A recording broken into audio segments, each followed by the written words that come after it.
kita hidupkan misalnya bacaan Quran di rumah murattal. Kita tinggal mendengar, sudah ada yang baca dari rekaman-rekaman. Wa maktabah amirah bi'ulumil kitab wa sunnah wa ma fihi naf'an lil usrati fi diniha wa dunyaha. Fa inna dhalika yaj'alul insan muqbilan ala rabbih yukhaffif nidaa asy-syahwati ladaihi. Kemudian kita jadikan juga rumah kita ada perpustakaannya yang berisikan kepada kitab-kitab tentang kajian keagamaan atau kajian lain yang bermanfaat untuk keluarga baik dunia maupun akhirat. Nah, kalau ini yang kita lakukan, kata Syekh Shalih Al-Munajjid, ini akan membuat kita dekat kepada Rabb, kepada Allah Jalla wa Ala, dan akan tentu mengurangi tensi atau dorongan daripada nafsu syahwat. Ini langkah berikutnya juga yang ditulis oleh beliau adalah ad-du'a. Untuk mengatasi nafsu syahwat, maka langkah yang dapat dilakukan juga adalah doa. Ad-du'a huwa silahul ladzi la yakhunu في النوائب والملمات السلاح الناجح الذي ينبغي على المؤمن أن يستعمله في كل وقت وحين. Doa adalah senjata, senjata bagi seorang mukmin yang harus dia gunakan dalam setiap waktu dan kesempatan. Allah Subhanahu wa taala berfirman dalam surah Al-Baqarah 186, "Wa idza sa'alaka 'ibadi 'anni fa inni qarib ujibu da'watad da'i idza da'ani." Apabila ada yang bertanya kepadamu, hai Muhammad, dari hamba-hambaku kepada tentang aku, fa inni qarib, maka sesungguhnya aku adalah dekat. Ujibu da'watad da'i idza da'ani, akan aku kabulkan permohonan hamba yang memohon kepadaku. Ini jamaah rahimakumullah, bagaimana Allah Subhanahu wa taala membuka peluang untuk kemudian kita memohon kepadanya melalui doa-doa kita. Kemudian diangkat juga hadis an Ubadah ibn Samit radhiyallahu anhu anna Rasulullah sallallahu alaihi wasallam qala ma 'alal ardi muslimun yad'u Allah bid'awatin illa atahu Allah iyyaha aw sarafa anhu min as-su'i mithlaha ma lam yad'u bi ithmin aw qati'ati rahim. Faqala rajulun min al-qaumi idhan nukthir, qala Allahu akthar. Dari Ubadah ibn Samit radhiyallahu anhu, ini sahabat yang menjadi sanad dalam hadis ini, yang merupakan ujung sanad,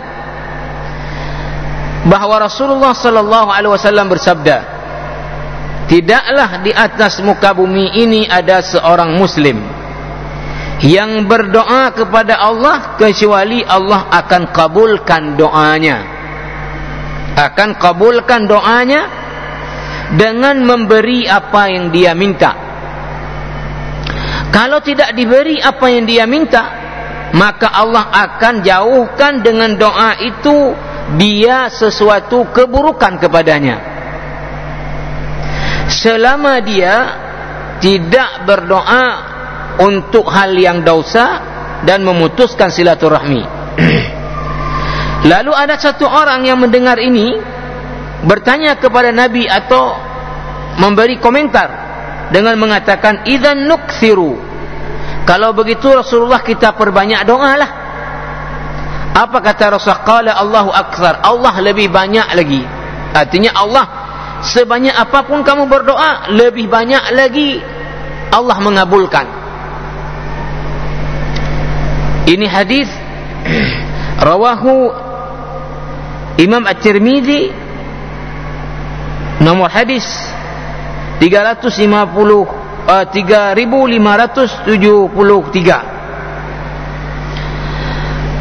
Di dalam hadis yang lain, jamaah rahimakumullah, disebutkan bahawa ini tidak ditulis oleh Syekh Shalih Al-Munajjid, bahawa ini cuma dua disebutkan. Kalau seorang muslim berdoa kepada Allah, maka opsinya 3. Maka jangan malas berdoa. Kalau di sini disebutkan 2 saja. Yang pertama, bahawa Allah akan berikan sesuai dengan apa yang diminta. Orang misalnya belum punya anak, minta doa, ya Allah karuniakanlah saya keturunan. Maka Allah pertama kabulkan doanya dengan memberinya keturunan. Oh, tidak diberi keturunan, maka opsi kedua adalah Allah jauhkan dari dia keburukan sebagai ganti daripada apa yang dia minta. Ya, misal saja ini, Allah jauhkan dia dari tabrakan misalnya, Allah jauhkan dia dari penyakit kanker. Ini umpama saja. Tapi ini yang menjadi opsi kedua. Opsi ketiga, kalaupun tidak juga dijauhkan dari keburukan yang menimpanya, maka Allah tabung doa itu untuk akhiratnya. Maka dia nanti akan mendapatkan banyak kebaikan akhirat. Lalu dia bertanya, dari mana Allah ini saya? Dari doa-doa yang kamu mohonkan dulu. Jadi Allah tabung. Di sini cuma disebut 2. Nah, maka oleh karena itu tidak perlu kemudian seseorang ya malas berdoa dengan dalih sudah capek berdoa tapi tidak dikabulkan. Ya, tetap tadi satu dari 3 opsi ketika seorang muslim berdoa. Tentu tadi dengan persyaratan bahwa ya dia tentu ikhlas dalam doanya. Ya, tentu juga tidak berdoa kepada hal yang dosa. Kemudian juga tidak isti'jal dalam doa, tidak tergesa-gesa. Makna tergesa-gesa dalam doa apa? Berdoa 1 kali 2 kali tidak dikabulkan, kemudian meninggalkan, enggak mau doa lagi, apa? Enggak ada kok hasilnya. Ini namanya isti'jal dalam doa. Kemudian jamaah rahimakumullah, Syekh Shalih Al-Munajjid melanjutkan, wa ta'ammal hala nabiyillah Yusuf alaihi salam madza da'a fi hali syahwati wa da'wati ila al-muharram. Renungkan Nabi Yusuf alaihi salam, apa doanya ketika nafsu syahwat dan kesempatan untuk melakukan, menyalurkan syahwat tapi secara haram itu terbentang di hadapannya.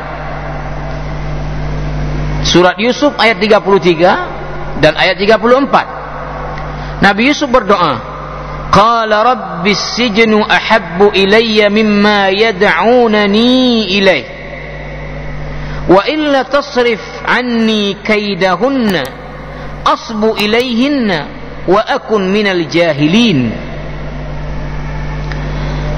Berdoa Yusuf alaihi salam, rabbis sijnu ahabbu ilayya, wahai Tuhanku, penjara lebih aku cintai, mimma yad'unani ilaih, daripada apa aku diajak untuk melakukannya, artinya berzina dengan istri raja. Lebih memilih masuk ke dalam penjara daripada menyalurkan syahwat di tempat yang haram. Illa tasrif anni kaidahunna asbu ilaihinna wa akum minal jahilin. Jika engkau ya Allah tidak mengalihkan dari aku tipu daya para wanita, maka sungguh aku sudah terjerumus, dan kemudian aku akan pasti menjadi orang-orang bodoh. Jadi Nabi Yusuf di sini pertama membuat komitmen kepada Tuhannya bahawa lebih memilih penjara daripada melakukan yang haram. Yang kedua, meminta kepada Rabbnya agar dijauhkan daripada tipu daya wanita. Maka ayat berikutnya, fastajaba lahu rabbuhu fasarafa anhu kaidahun innahu huwas sami'ul alim.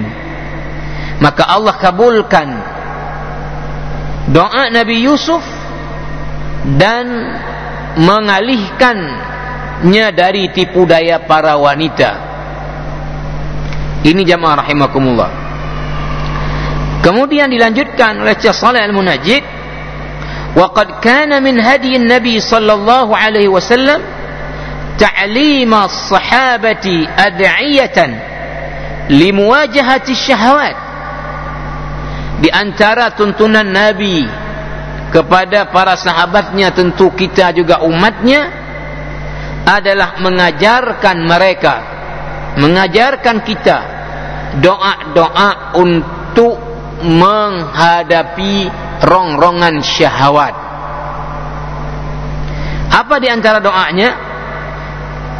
Fa'an Syakal ibni Humaid radhiyallahu an qala qultu ya Rasulullah 'allimni du'aan.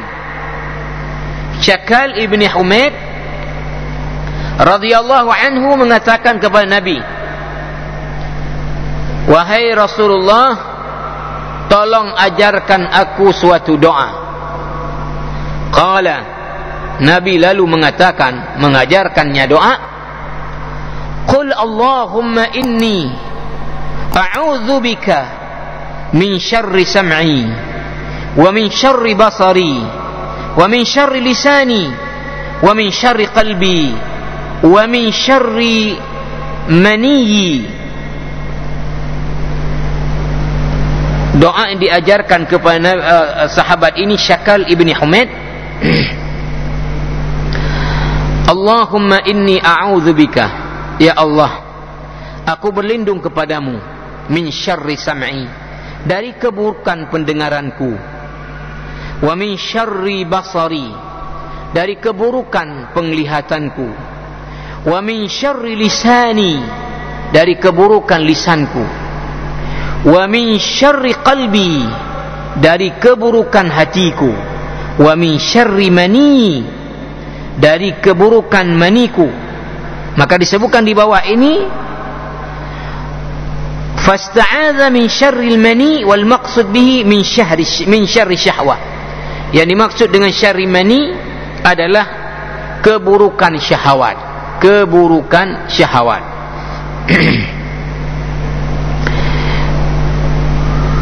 Kemudian jamaah rahimakumullah, wa kana sallallahu alaihi wasallam yaqul, Nabi sendiri juga berdoa kepada Allah. Apa doanya? Allahumma inni as'aluka al-huda wat-tuqa wal-'afafa wal-ghina. Fakana yas'aluhu al-'afafa al-matluba li'ilaj asy-syahwat. Nabi berdoa kepada Allah, dan kita juga diminta memperbanyak doa ini. Allahumma inni as'aluka, ya Allah, aku memohon kepadamu al-huda, petunjuk,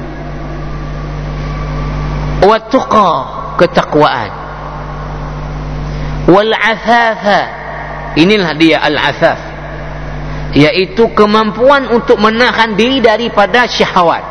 Ini namanya al-'afaf, kemampuan menahan syahwat, ini namanya al-'afaf. Seperti kalau dalam bahasa Arab namanya mutola'ah, kalau dalam bahasa Inggris reading comprehension, teks bacaan.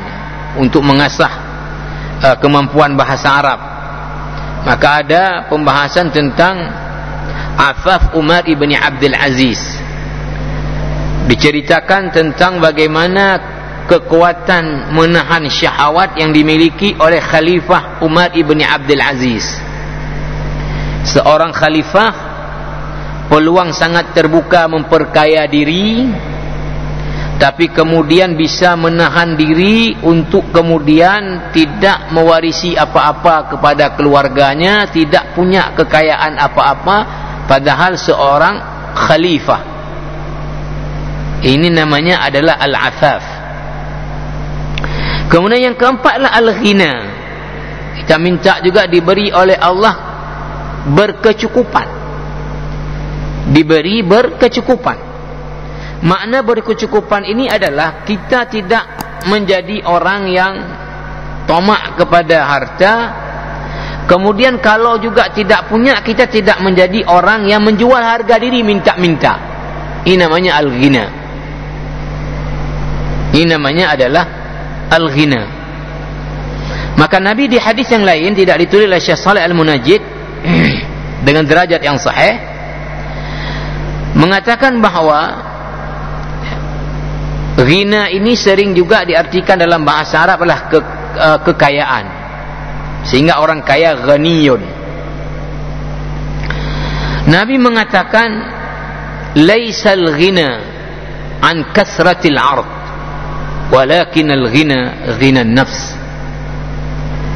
Kaya itu bukan yang banyak aset, yang banyak duit, tapi kaya yang sesungguhnya adalah kaya hati. Makna kaya hati apa? Walaupun enggak punya, enggak minta-minta kepada orang lain. Walaupun enggak punya, enggak mengeluh kemana-mana. Ini namanya adalah kaya hati. Daripada orang punya macam-macam, tapi selalu menceritakan kepada orang keluhan-keluhannya, enggak cukup ini, enggak cukup itu, kurang ini, kurang itu. Maka kaya yang sesungguhnya kata Nabi bukan banyak aset, bukan banyak harta, tetapi kaya jiwa. Ialah dia al-ghina. Jadi jelas Nabi berdoa untuk diberi al-afaf tadi. Dan kita diminta juga mengulang-ulang doa ini. Allahumma inni as'aluka al-huda wat-tuqa wal-afafa wal-ghina. Diberikan al-afaf, kekuatan untuk membendung nafsu syahwat. Kemudian jamaah rahimakumullah, fa iyyaka wal ightirar bi nafsika fatabta'id 'anid du'a wa ta'man al makr. Fa inna Ibrahim alaihi salam ma amina 'ala nafsihi 'ibadat al asnam bal da'a rabbahu qaila. Kita dinasihati oleh Syekh Shalih Al-Munajjid, jangan sampai kita tertipu daya sehingga kita meninggalkan doa dan merasa aman daripada tipu daya. Artinya kita mungkin merasa bahawa kita orang yang tahan dengan syahwat, sehingga kita enggak perlu berdoa. Saya adalah orang yang sudah tahan syahwat, sehingga enggak perlu berdoa Allahumma inni as'aluka al-huda wat-tuqa wal-afafa wal-ghina. Nah, tidak boleh tertipu daya seperti ini. Bagaimanapun salehnya kita, bagaimanapun lingkungan kita baik, tetap kita tidak boleh merasa aman daripada tipu daya syaitan, tipu daya daripada nafsu. Diberi contoh di sini Nabi Ibrahim alaihissalam bagaimana merasa tidak aman ya dari tipu daya, akan tertarik kepada menyembah kepada berhala. Dalam surah Ibrahim ayat 35, Nabi Ibrahim berdoa kepada Allah, wajnubni wa baniya an na'budal asnam. Ya Allah, jauhilah diri saya dan keturunan saya dari menjadi orang yang menyembah berhala. Nabi Ibrahim saja tidak merasa aman daripada tipu daya. Maka berdoa kepada Allah Subhanahu wa taala.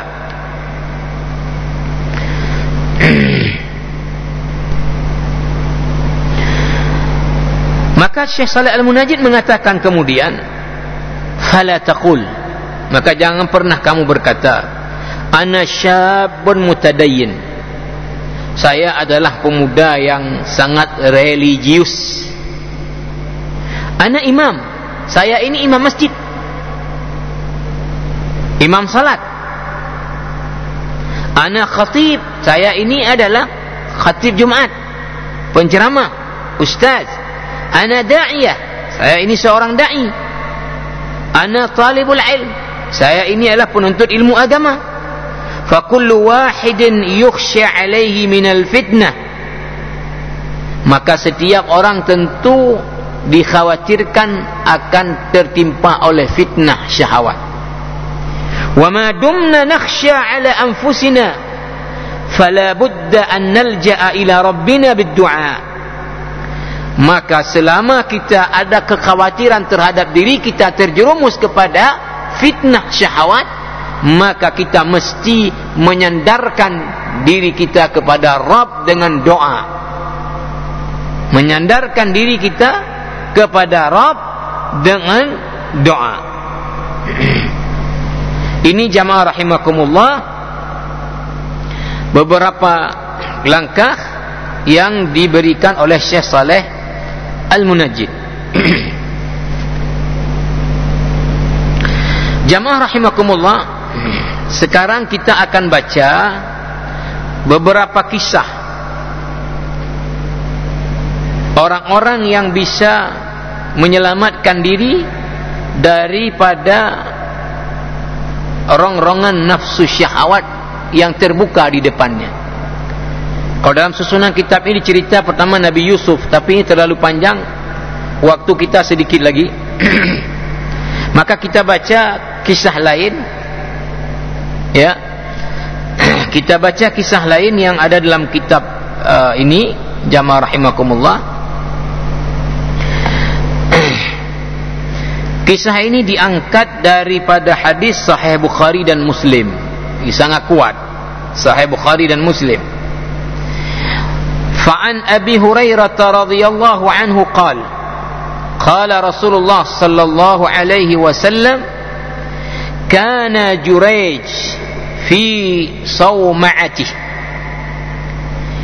فقالت امرأة لأفتنن جريجا فتعرضت له فكلمته فأبى فأتت راعيا فأمكنته من نفسها فولدت غلاما فقالت هو من جريج فأتوه وكسروا صومعته فأنزلوه وسبوه فتوضأ وصلى ثم أتى الغلام فقال من أبوك يا غلام قال الراعي. Ini kisah disampaikan oleh Rasulullah sallallahu alaihi wasallam dalam hadis Sahih Bukhari dan Muslim tentang seorang hamba Allah yang menghabiskan waktunya untuk beribadah kepada Allah di tempat ibadahnya, di mihrabnya. Namanya adalah Jurej. Namanya Jurej. Disebutkan oleh Rasulullah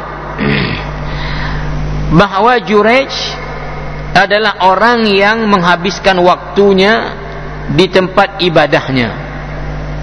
Ini orang yang abid.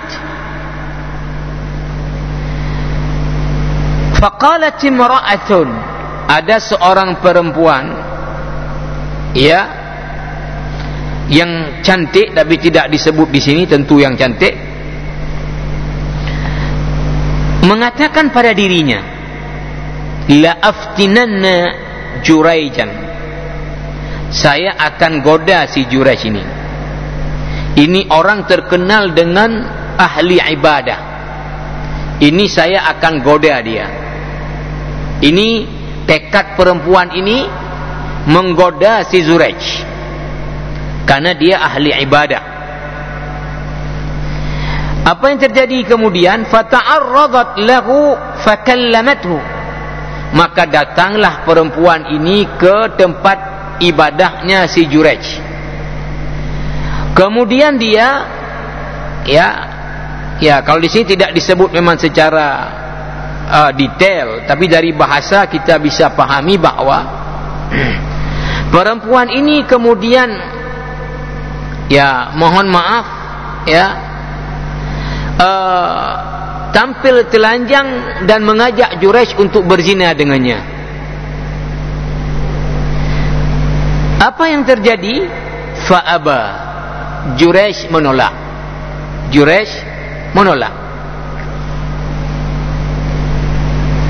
Ini kalau kita lihat betapa dia pertama ada nafsu Allah tempel kepada perempuan. Datang perempuan cantik, kemudian sudah tampil telanjang, menawarkan diri gratis, tapi Jurayj menolak. Kemudian apa yang terjadi? Fa'atat ra'iyan fa'amkanathu min nafsiha. Lalu si perempuan ini datang menggoda seorang peternak. Kemudian terjadilah hubungan suami istri antara perempuan ini dengan seorang peternak, ar-ra'i. Kemudian fawaladat ghulaman, lahirlah seorang anak dari hubungan wanita ini dengan peternak ini. Faqalat huwa min Jurayj. Maka ketika anak ini lahir, dia sampaikanlah kepada masyarakat, ini anaknya si Jurayj. Jadi anak ini anak si Jurayj. Dia memfitnah si Jurayj. Kemudian apa yang terjadi? Fa'atauhu wa kasaru sawma'atah. Datanglah masyarakat ramai-ramai dan menghancurkan tempat ibadahnya si Jurayj. Ini biasa juga kayak kita, tanpa cross check, ada orang kasih tahu provokasi, ramai-ramai datang hancurkan punya orang. Puhum. Dia ini mohon maaf salah satu juga karakter dari orang Aceh. Atai ini atau bercocok, daju. Puhum. Daju, gede, rong gede. Apa masalahnya belum tahu. Inilah yang dibuatkan oleh orang ini juga kepada si Jurayj. Dihancurin tempat ibadahnya. Fa'anzaluhu wasabbuhu. Lalu dia diturunkan, dikeluarkan dari tempat ibadahnya, kemudian dimaki-maki ramai-ramai oleh masyarakat. Apa yang terjadi kemudian? Fatawadda'a wa shalla. Jurayj kemudian tadi apa mau kita bilang sama orang ramai? Oh kalon pane na di mana ponyo pegah 3 poje pegah 3 poje tenak ponyo tenak. Si Jurayj tidak bilang apa-apa, dia kemudian wudu, lalu kemudian Jurayj salat. Tentu salat sunat ini, sunat hajat. Kemudian dia datang kepada anak kecil ini, anak bayi. Faqala, lalu dia bertanya kepada anak kecil ini di depan orang ramai, man abuka? Bapakmu siapa? Anak bayi ini bisa menjawab, qala ar-ra'i, peternak. Maka di bawah ini diceritakan oleh syarahan hadis ini, fanzur kaifa antaqallahu al-ghulama takriman wa rif'atan li sya'ni Jurayj haitsu taraka hadhihi al-mar'ah ma'a qudratihi 'alayha qudrat tammah khasyatan min Allah. Perhatikan di sini bagaimana Allah membuat bayi bisa bicara. Ini untuk Allah memberi kemuliaan kepada Jurayj karena dia mampu menahan nafsunya di tengah peluang di hadapan dia karena takut kepada Allah. Karena takut kepada Allah Subhanahu wa taala. Ini jamaah rahimakumullah, bagaimana Jurayj karena takut kepada Allah lalu menolak untuk berzina, diberikan oleh Allah kemuliaan, yaitu karamah, anak bayi bisa bicara. Yang belum punya kemampuan untuk bicara, untuk menjawab tuduhan siapa bapaknya, bahwa bukan si Juraish. Ini salah satu kisah. Nanti insyaAllah ada kisah lain juga yang sangat menarik. Jamaah rahimakumullah, akan kita sampaikan pada kesempatan yang akan datang. Subhanakallahumma bihamdika asyhadu an la ilaha illa anta astaghfiruka wa atubu ilaik. Assalamualaikum warahmatullahi wabarakatuh.